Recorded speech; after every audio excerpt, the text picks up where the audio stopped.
Presiden Rusia Vladimir Putin yang merupakan buron Pengadilan Kriminal Internasional atau ICC mendarat dengan mulus di Mongolia pada Senin 2 September 2024.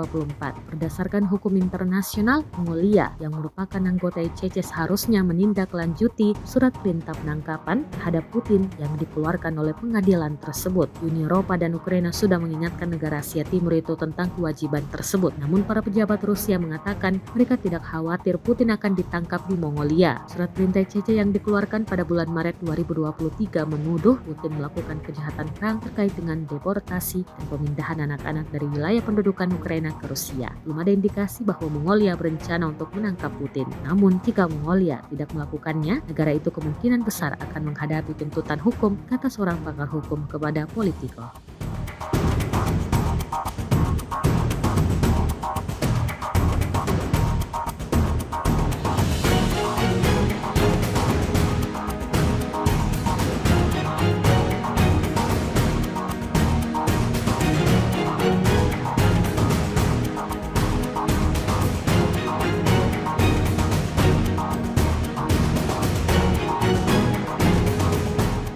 Download Tribun X sekarang, menghadirkan lokal menjadi Indonesia.